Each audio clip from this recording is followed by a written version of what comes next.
اور یہ مسلمانوں کا پہلا لشکر تھا جس کی نفری 10,000 تک پہنچی تھی۔ یہ لشکر مکہ کے شمال مغرب میں ایک وادی مراء الظہر میں پہنچ گیا جو مکہ سے تقریباً 10 میل دور ہے۔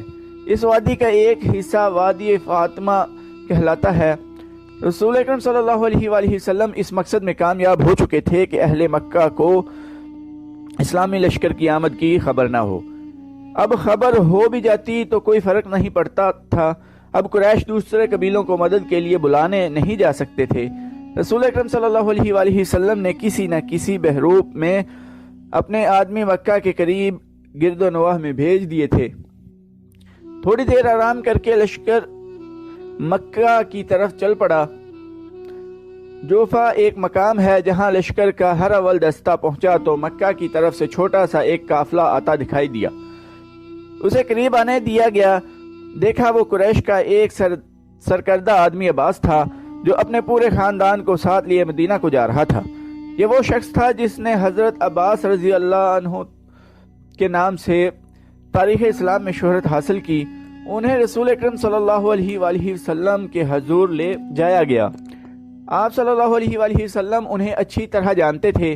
کیوں عباس رضی اللہ عنہ رسول اکرم صلی اللہ علیہ وآلہ وسلم نے کہا، کیا تو اس لیے مکہ سے بھاگ نکلا ہے کہ مکہ پر قیامت ٹوٹنے والی ہے؟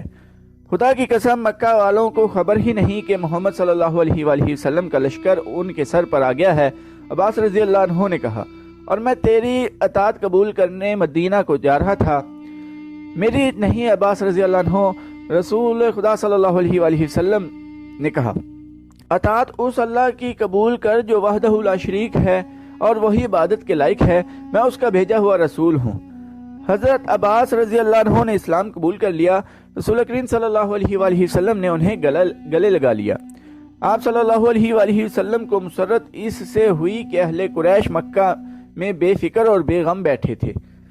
حضرت عباس رضی اللہ عنہ نے جب یہ صورتحال دیکھی تو انہوں نے رسول اللہ صلی اللہ علیہ وآلہ وسلم سے کہا کہ اہل قریش آخر ہمارا اپنا خون ہے۔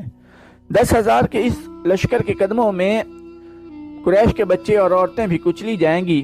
عباس رضی اللہ عنہ نے رسول اللہ صلی اللہ علیہ وآلہ وسلم کو یہ بھی بتایا کہ قریش میں اسلام کی قبولیت کی ایک لہر پیدا ہو گئی ہے، کیا یہ مناسب نہ ہوگا کہ انہیں صلح کا ایک موقع دے دیا جائے؟ رسول اکرم صلی اللہ علیہ وآلہ وسلم نے عباس رضی اللہ عنہ سے کہا کہ وہی مکہ جائیں اور ابو سفیان سے کہیں کہ مسلمان مکہ پر قبضہ کرنے آ رہے ہیں۔ اگر اہل مکہ نے مقابلہ کیا تو کسی کو زندہ نہیں چھوڑا جائے گا، مکہ شہر مسلمانوں کے حوالے کر دیا جائے۔ رسول اکرم صلی اللہ علیہ وآلہ وسلم نے عباس رضی اللہ عنہ کو نہ صرف مکہ جانے کی اجازت دی بلکہ انہیں اپنا خچر بھی دیا جو آپ صلی اللہ علیہ وآلہ وسلم گھوڑے کے علاوہ اپنے ساتھ رکھتے تھے۔ ابو سفیان مدینہ سے جو تاثر لے کر گیا تھا وہ اس کے لیے بڑا ہی ڈراؤنا اور خطرناک تھا۔ وہ تجربہ کار آدمی تھا اور مسلمانوں کی شجاعت اور عزم کی پختگی سے بھی واقف تھا۔ اسے ہر لمحہ دھڑکا لگا رہتا تھا کہ مسلمان مکہ پر حملہ کریں گے۔ اس کی بیوی ہند، اس کے سالار اکرمہ اور صفوان اس کا حوصلہ بڑھاتے رہتے تھے، لیکن اسے اپنی ذاتی وقار کی اور اپنے قبیلے کی تباہی نظر آ رہی تھی۔ وہ ہر وقت بے چین رہنے لگا تھا۔ ایک روز وہ اس قدر بے چین ہوا کہ گھوڑے پر سوار ہو کر مکہ سے باہر چلا گیا۔ اس کی کوئی حس اسے بتا رہی تھی کہ کچھ ہونے والا ہے۔ اس کے دل پر گھبراہٹ طاری ہوتی چلی گئی۔ اس نے اپنے آپ سے کہا کہ ہوگا یہی کہ مسلمان مکہ پر حملہ کرنے آ جائیں گے۔ یہ سوچ کر وہ یہ دیکھنے کے لیے مدینے کے راستے پر ہو لیا کہ مدینہ کی فوج آ ہی تو نہیں رہی۔ اسے ایسا محسوس ہو رہا تھا جیسے ہوا بدلی سی ہو۔ وہ ان سوچوں میں گم مکہ سے چند میل دور نکل گیا۔ اسے عباس رضی اللہ عنہ ایک خچر پر سوار اپنی طرف آتے دکھائی دیے۔ وہ رک گیا۔ عباس رضی اللہ عنہ اس نے پوچھا، کیا تم اپنے پورے خاندان کے ساتھ نہیں گئے تھے؟ واپس کیوں آ گئے ہو؟ میرے خاندان کی مت پوچھ ابو سفیان، عباس رضی اللہ عنہ نے کہا۔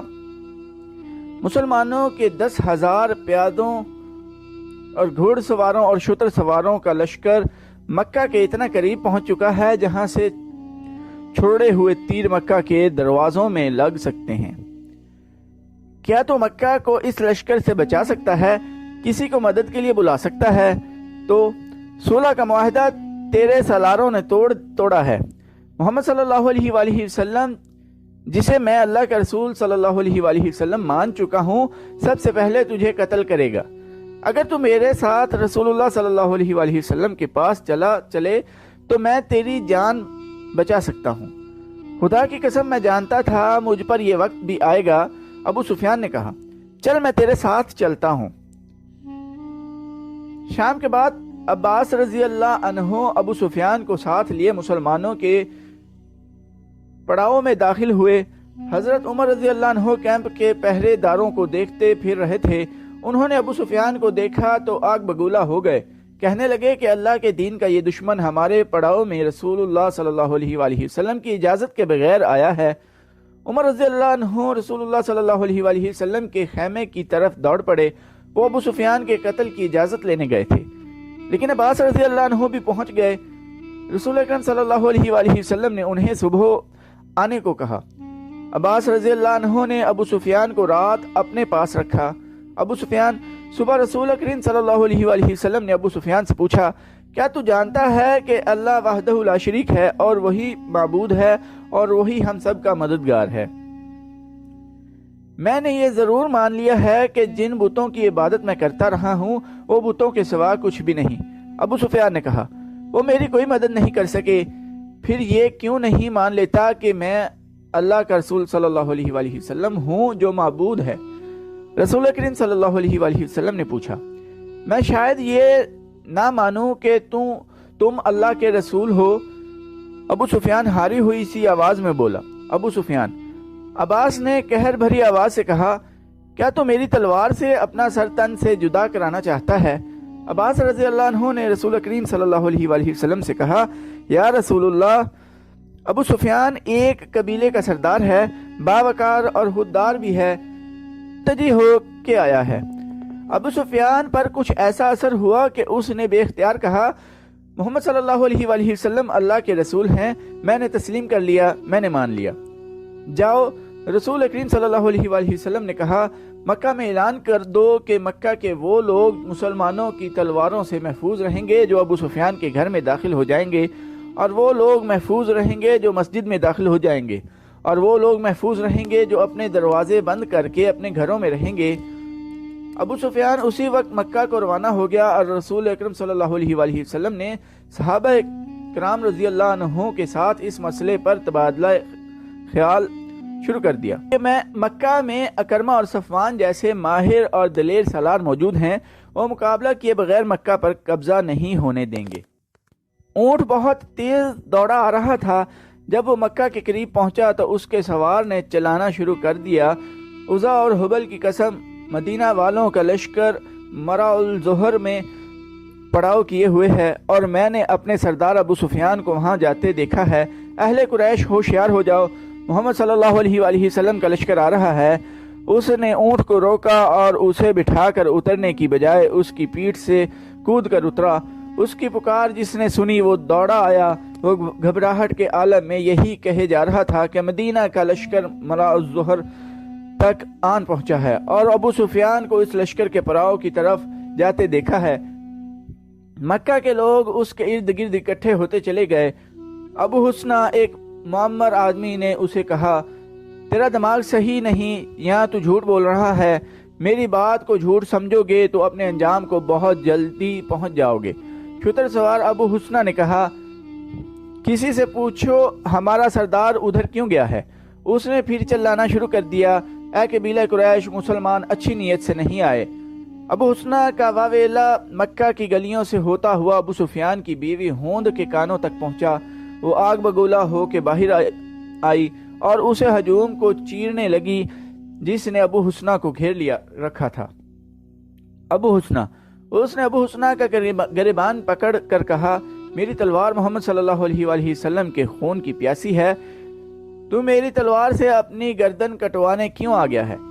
کیا تو نہیں جانتا کہ جس پر تو جھوٹا الزام تھوپ رہا ہے وہ میرا شوہر اور قبیلے کا سردار ہے؟ اپنی تلوار گھر سے لے آ خاتون۔ ابو حسنہ نے کہا، لیکن تیرا شوہر آ جائے تو اس سے پوچھنا وہ کہاں سے آیا ہے، اور تو کہتا ہے محمد صلی اللہ علیہ وآلہ وسلم لشکر لے کر آیا ہے۔ ہند نے پوچھا، خدا کی قسم، ابو حسنہ نے کہا، میں وہ کہتا ہوں جو میں نے دیکھا ہے۔ اگر تو سچ کہتا ہے تو مسلمانوں کو موت ادھر لے آئی ہے، ہند نے کہا۔ ابو سفیان واپس آ رہا تھا۔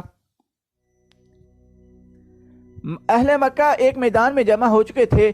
رسول کریم صلی اللہ علیہ وآلہ وسلم کی پیش قدمی اب راز نہیں رہ گئی تھی، لیکن اب کوئی فرق نہیں پڑتا تھا۔ اہل قریش اب کسی کو مدد کے لیے نہیں بلا سکتے تھے۔ ابو سفیان آ رہا تھا، لوگوں پر خاموشی طاری ہو گئی۔ ابو سفیان کی بیوی ہند لوگوں کو دائیں بائیں دھکیلتی آگے چلی گئی۔ اس کے چہرے پر قہر اور غضب تھا اور اس کی آنکھوں سے جیسے شعلے نکل رہے تھے۔ ابو سفیان نے لوگوں کے سامنے آ کر گھوڑا روکا۔ اس نے اپنی بیوی کی طرف توجہ دی۔ اہل قریش، ابو سفیان نے بلند آواز سے کہا، پہلے میری بات ٹھنڈے دل سے سن لینا، پھر کوئی اور بات کہنا۔ میں تمہارا سردار ہوں، مجھے تمہارا وقار عزیز ہے۔